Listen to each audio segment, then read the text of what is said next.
Good afternoon. Now we will have the sin talk, but I thought that also not only how to give this talk, but also to share some of the things that I've learned, especially on how to sin, about sin. Who is a sinner here? Well, I think I don't have to discuss what sin is. But then, I have taken the course Sin and Grace in LSD. When I took this course, you know how we started? We started with the love of God. We didn't start right away with sin. Also in Ave Maria Digital Grace, we have the idea. And we don't start right away with sin because if you don't have the foundation about the love of God, later maybe you will be discouraged. So better to start with this. And most of these things that I will share, these are I got it from our lectures when I was taking Sin and Grace. And so I will be discussing to you one about just this is not comprehensive. And I'll take it in a way, maybe sometimes fast, for you just to have an idea. Biblical understanding of sin, that is in the Old Testament and the New Testament. The definition of sin according to CCC and theology of sin. How we understand venial and mortal sin. I thought some of you may be confused what is venial and what is mortal. Conditions to be fulfilled so that forgiveness even for deadly sin could take place, and the consequences of sin, which are already some of it were discussed by and mentioned by Aaron. So I only have 13 minutes. No questions.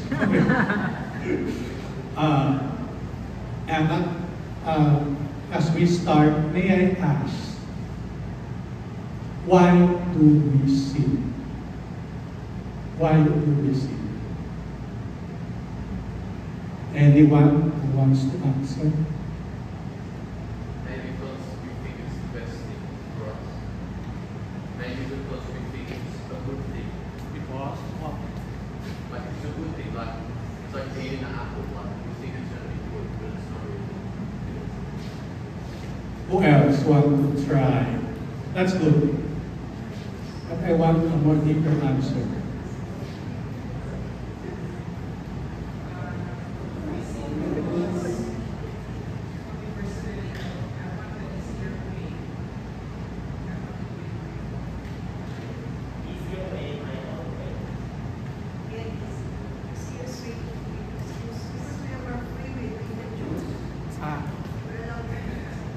Yeah, that's true. Because of our free will.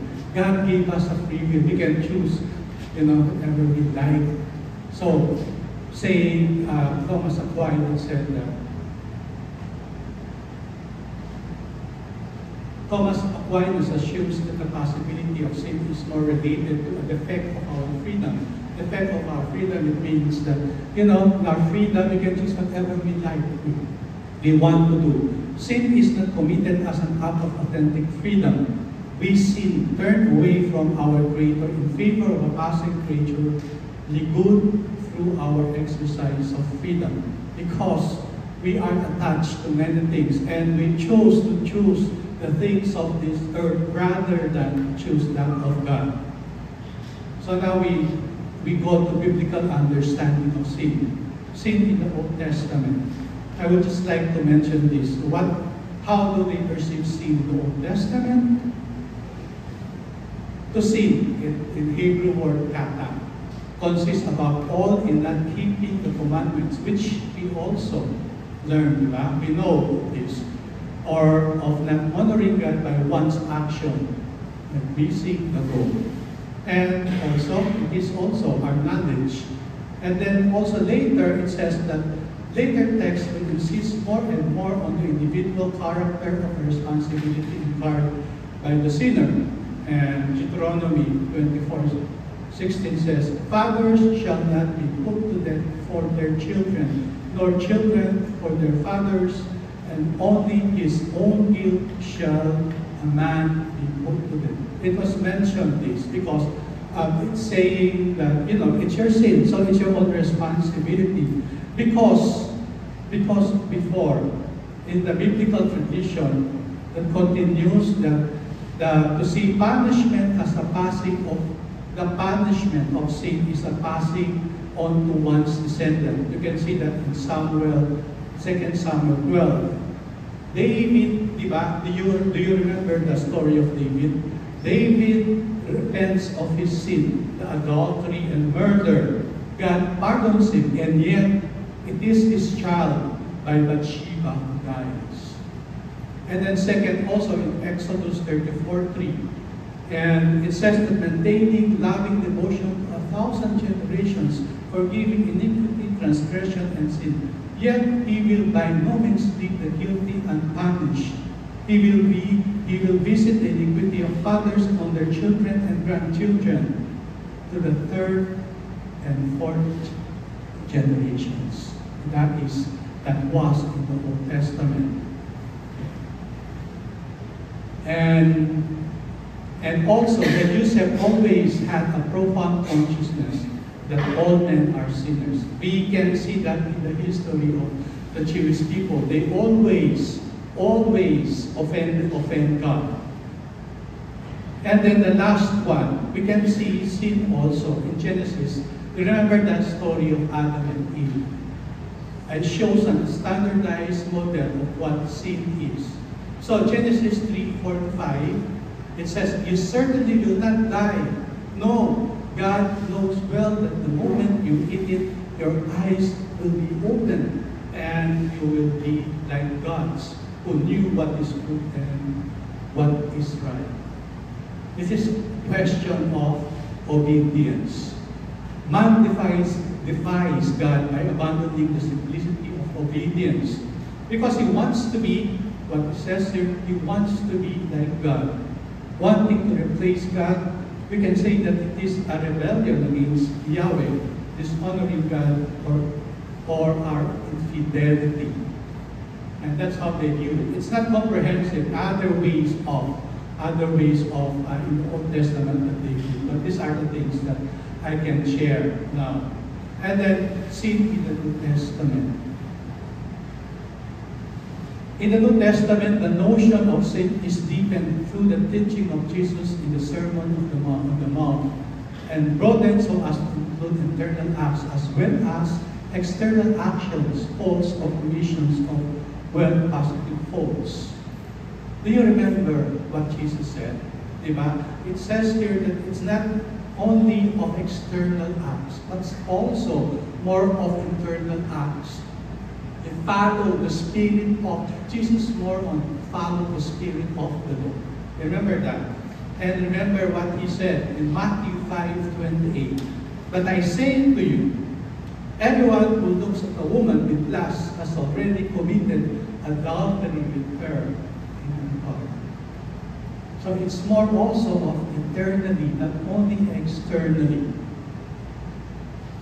And also we take sin according to Paul's theology of sin, which is derived from absolutely unique experience. Saint Paul, he says that the source of sin is Satan's lie. I think you will all agree with this. Satan lies because he says, okay, do that, it will be good. Isn't it? It always says that. And also when we say that the source of sin is Satan's lie, he's saying that God's law is not the source of sin. We sin not because of the law, isn't it? We sin not because of it, because maybe we can ask God, God, remove the law so that we will not sin anymore. But also, our flesh is not the source of sin. Our bodies and their desires are not evil in themselves. Lust in the heart, not in the flesh. And the woman and the body is dishonored by sin. It says that in Romans 1:24. Romans 1:24. And also, Adam is not the source of sin. Why?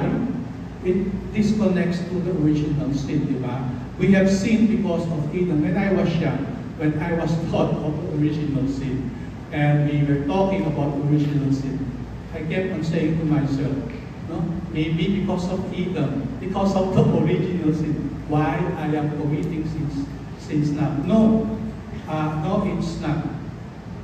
Sin entered our bodies. Sin entered the world through Adam. It says that sin entered the world through Adam.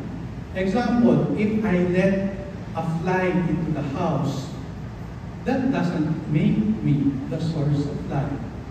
Adam was the one who let sin in, but he was not the source of sin. And Satan is the source of sin. The solution for this, the solution to sin is Christ's death. This is also what St. Paul is teaching.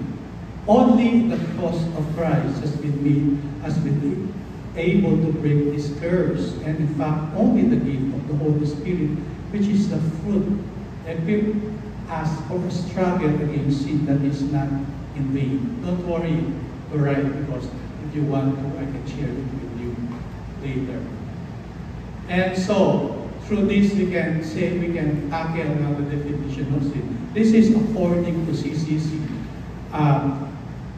Catholic Catechism of the Catholic Church. It says that sin is an offense against reason, truth, and right conscience. It is failure in genuine love for God and neighbor caused by a perverse attachment to a certain goods. Isn't it true? We sin because we like this so much, and even though we know that this is wrong, we still do it because of our attachment. And the consequence of it is that it wounds the nature of man and endures human solidarity. It's not only you, only you who bear the consequences. It's all humanity, and it's all the body of Christ. And it has been defined as an utterance, a deed, or a desire contrary to the eternal law. And from this we can get what we can call the theology of sin. What is the theology of sin? The theology of sin is that sin as the state without the grace of God alienate us from God. So when we are in mortal sin, it from us, God will not leave us, but on our side we feel that God has abandoned us because we say no to Him. Second, sin cannot be committed accidentally. Must be a will and intentional, or what we call missing the mark.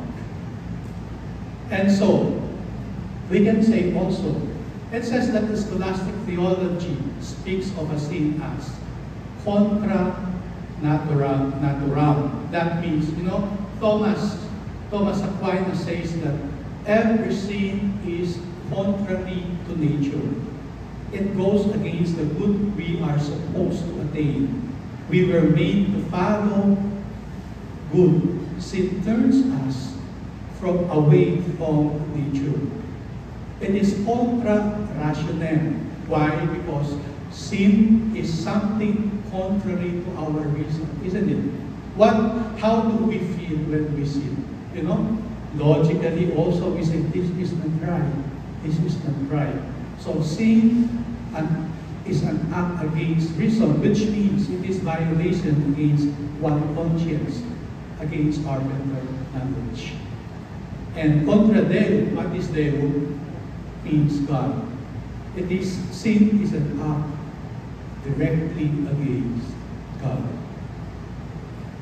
And so, having this definition, imagine that it says here also that from this we were able to get this from the theology of sin. So having this in mind, so we ask the question now, how do we understand venial sin and mortal sins.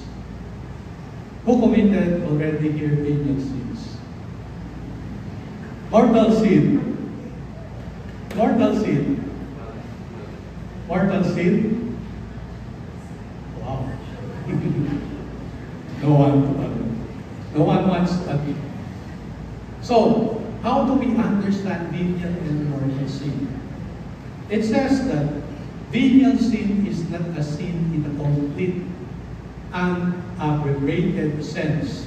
The unmitigated, completely radical concept of sin is realized only in mortal sin. Circumstances, there are circumstances which lighten the blame or culpability that are called, sometimes even in law, they are called mitigating circumstances. Diba? We sin because of this.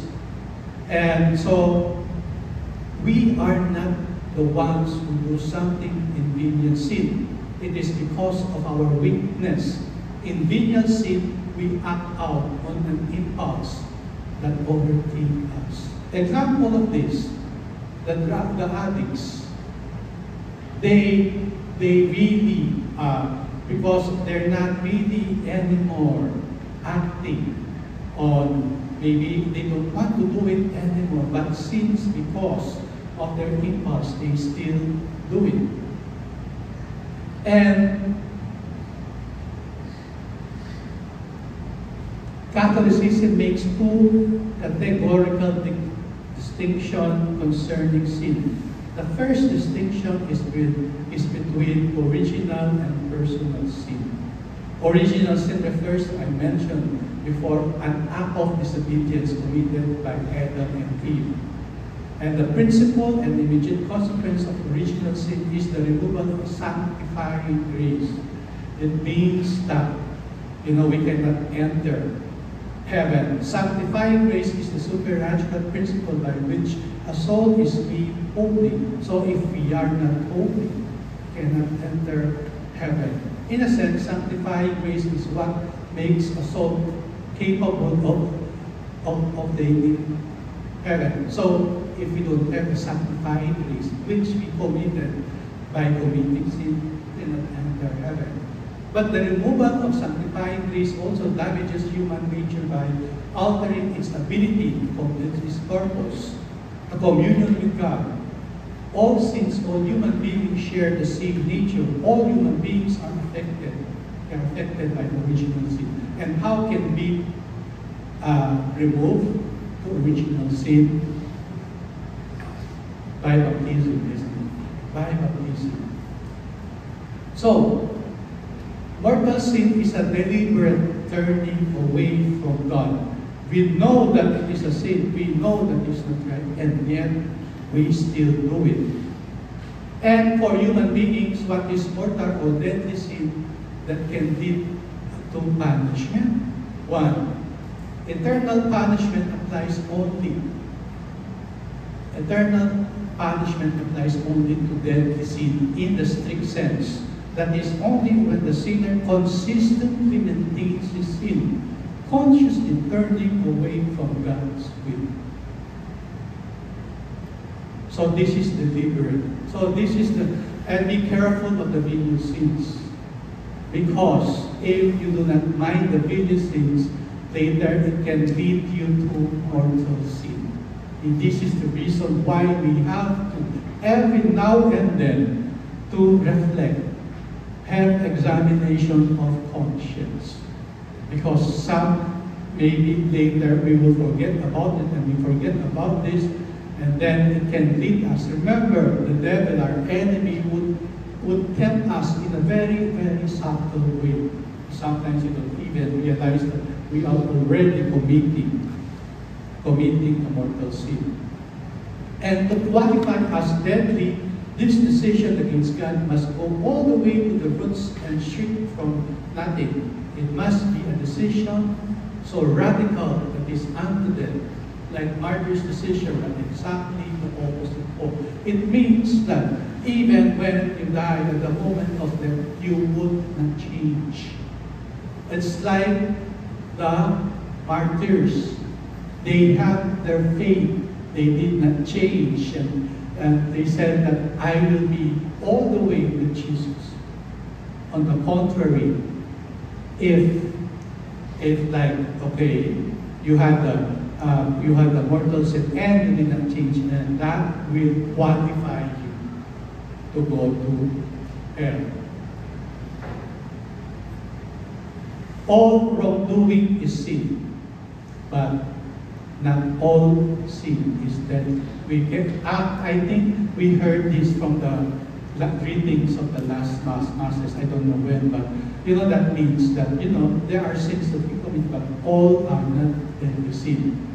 But Saint Paul says in Galatians, it is obvious what proceeds from the flesh: lewd conduct, impurity, and licentiousness. So he's mentioning all here this, in a way, also this capital sins that we commit. In our talk, maybe if we would not discuss the capital sins, the deadly sins, we can give a pamphlet to remind people. Better if you want to discuss them, because some people are not aware of it. Some people, they forget what are the 7 deadly sins. So we can have a dynamic sheet, diba, to remind them, or maybe give an example of each capital sin, which is being told by Saint Paul in the Galatians. Conditions to be fulfilled so that forgiveness, so even for deadly sin to take place, what are these conditions? If we have deadly sin, if we have committed sin, can I be forgiven? 1, it says that knowledge, recognition, and abhorrence of one's own guilt. You must know that you are doing it. I think a lot of senior citizens, when they confess to some, and they confess because they have already Alzheimer's. He said that, Father, I forget all my sins. Is that an excuse? It's just justification. Imagine, all your life you have the time to reflect, to examine your conscience. Will you wait at that moment that you can no longer remember your sins? Why do we need to confess, how to have the knowledge to be repentant? Metanoia, to change. If we acknowledge our sins and we think that we are wrong, then we have to change. It's not that we know our sins, but we have to change. We were taught in the confession that for sins that are difficult, there are sins that people, they are difficult to really to change. They said that, our professor said that, you ask them, will you try to change? Can you try to change? If they say yes, then give them a blessing. They give them absolution. But if they said no, just give them, you cannot give them absolution. You give them only the blessing. So we have to, in our mind, we have to change. Second, we have to confess, of course, whether self-accusation or face-to-face before another person. We have to confess our sins, and the priests are the one that you can approach for confession. And the last one, the act of forgiveness by the offended party. In pastoral practice, this is what happens when the priest pronounces the penitent, I absolve you from your sins. Because imagine you have sinned to a lot of people in the community, or you have sinned to the community. You cannot one by one go to them and ask for forgiveness. So what is the remedy? To confess your sin to the people and to the priest. And the priest is the representative of the people, so he can give absolution. That is why we really need to go to confession. And the last topic, I hope I still, last topic, the consequences of sin. You know, we are all sinners trying to live in a sinful world. We are constantly surrounded by consequences of sin. We are defined by our own sin and the sin of others, and the sin contributes to the deafening noise of other experiences. When we sin, the soul is marked by sin. Remember that. Sometimes we just take it for granted. We say, okay, I will ask for forgiveness. But remember, in Genesis 4:15, it says, the Lord put a mark on Cain, lest any who came upon him should kill him.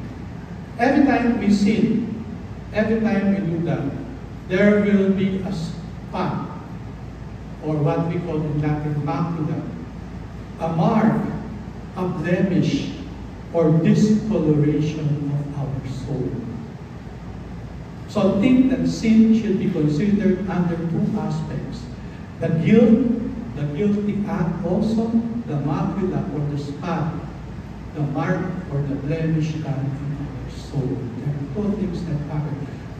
So that, you remember in baptism, the child, they are required to, is a symbol, required to wear white gown.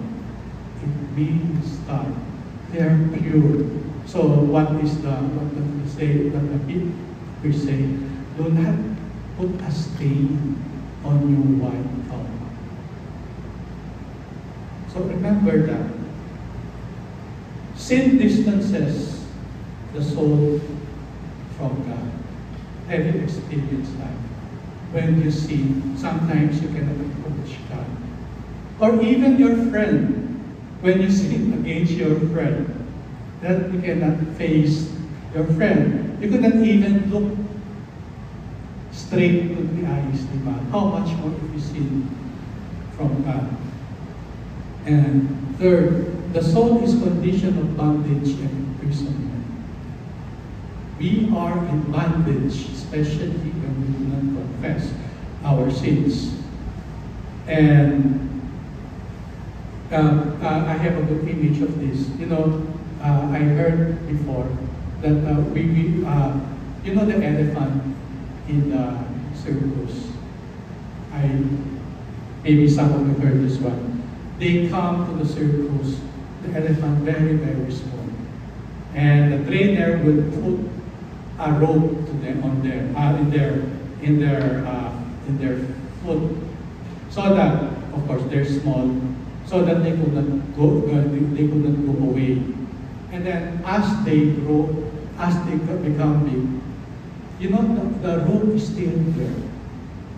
And because they have tried many, many times before that they could not break the rope, and even though that they are already big, they feel and they think that, they said, they could not break the rope, even though they can try.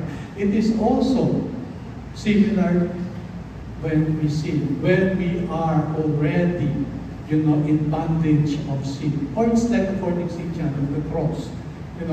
Sin is like it is like, the rope that is attached to a bird. Although he wants to fly high, because of the rope that's attached to it, he will not fly high. And that's because of the sin. And that, but sin, the effect of sin to us. Sin weakens the soul of receptivity for grace. The Lord gives us graces, but because of the sin, because of our heart of the sin, they are not ready. So we do not, in a way, sometimes, sometimes we don't listen to God anymore. Because it darkens our soul, it darkens our heart. And the last one, sin affects a still deeper ontological transformation, one that penetrates to the very core of the person, branding the soul with guilt, the condition of being guilty. When I was ordained in our class, our professor said that, when you become a priest, there will be ontological change in you. Cannot understand. But later, when I was ordained, when it's true, there are changes that I could not understand. And because before I used to be so nervous in front doing homily, now I feel that I have the courage. But when we see, we feel the soul loses, loses God. And it's not, we cannot see it physically, but we can feel it in our soul.